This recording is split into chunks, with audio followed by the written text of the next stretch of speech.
Hello friends, welcome back to my YouTube channel. This is C Deepa Gupta.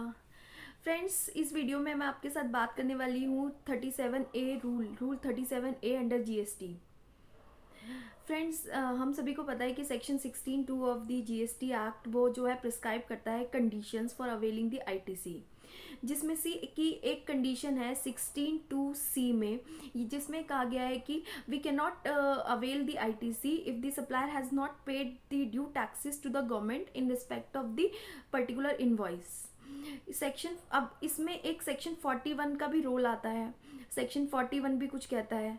Section 41 कहता है कि अगर सप्लायर ने अपनी सप्लाईज पे टैक्स पे नहीं किया तो जो रिसिपिएंट है उसे अपना जो भी उसने आईटीसी लिया है वो रिवर्स करना पड़ेगा अलॉन्ग विद द इंटरेस्ट। यानी कि जिस इनवॉइस पे आईटीसी रिसिपेंट ने लिया है उस इनवॉइस पे अगर सप्लायर ने टैक्स गवर्नमेंट को जमा नहीं कराया तो रिसिपिएंट आईटीसी को रिवर्स करेगा अलोंग विद इंटरेस्ट। तो अब कैसे करेगा, इसके लिए आया रूल 37A। रूल 37A जो है वो सीजीएसटी रूल्स में इंसर्ट हुआ था 26 दिसंबर 2022 को। 26 दिसंबर 2022 को रूल 37A को इंसर्ट किया गया इन सीजीएसटी रूल्स, जो कि प्रिस्क्राइब करता है mechanism for reversal of ITC in case of non payment of taxes by the supplier. So ये कहता है कि अगर आपका जो सप्लायर है उसने आपका जो सप्लायर है उसने 30 सितंबर तक अगर एक पर्टिकुलर फाइनेंशियल ईयर में जो भी उसने इन्वॉइसेस इशू किए हैं, यानी कि प्रीसीडिंग फाइनेंशियल ईयर में जो भी इन्वॉइसेस इशू किए हैं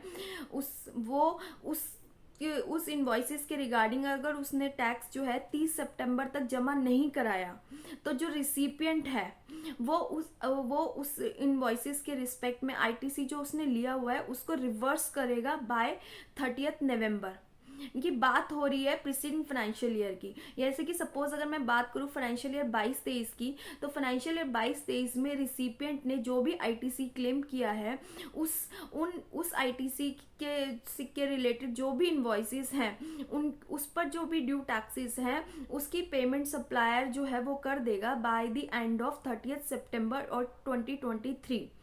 अगर उसने अपनी जीएसटी-R1 फाइल कर दी बट 3B फाइल नहीं की, 3B फाइल करेगा तब भी टैक्स पे होगा। अगर उसने 30 सितंबर तक 3B फाइल नहीं की for the invoices for which ITC has been availed in financial year 22-23, तो जो रिसिपिएंट है वो 30 नवंबर 2023 तक उस आईटीसी को रिवर्स करेगा अलॉन्ग विद द इंटरेस्ट। यानी कि 30 सितंबर तक सप्लायर को 3B फाइल करके टैक्स पे करना है। अगर वो नहीं करता 30 सितंबर तक तो 30 नवंबर तक का रिसिपेंट को टाइम दिया गया है कि वो 30 नवंबर तक जो है अपना आईटीसी रिवर्स करेगा along with interest.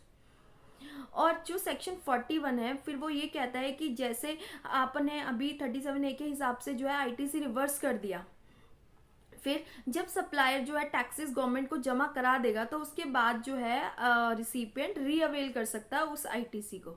And रीअवेलमेंट of ITC की कोई टाइम लिमिट नहीं होती। एक बार आपने आईटीसी अवेल करा, फिर उसको रिवर्स करा एंड फिर दोबारा से आप अवेल कर रहे हो, अगर सप्लायर ने आपके टैक्स की पेमेंट कर दी है तो आप उस आईटीसी को अवेल कर सकते हो, उसके लिए कोई टाइम लिमिट नहीं है। तो रूल 37A बेसिकली इंसर्ट किया गया है to facilitate the taxpayers कि भाई वो कैसे किस तरह से जो है आईटीसी को रिवर्स करे इन case of non payment of taxes by the supplier.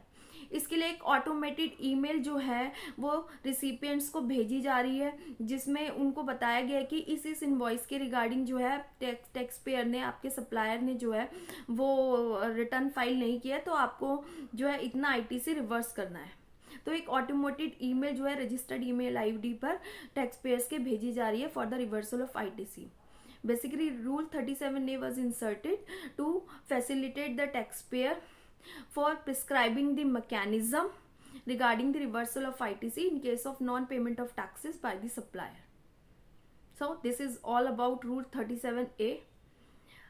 मिलते हैं नेक्स्ट वीडियो में। Till then keep learning and keep growing. Thank you.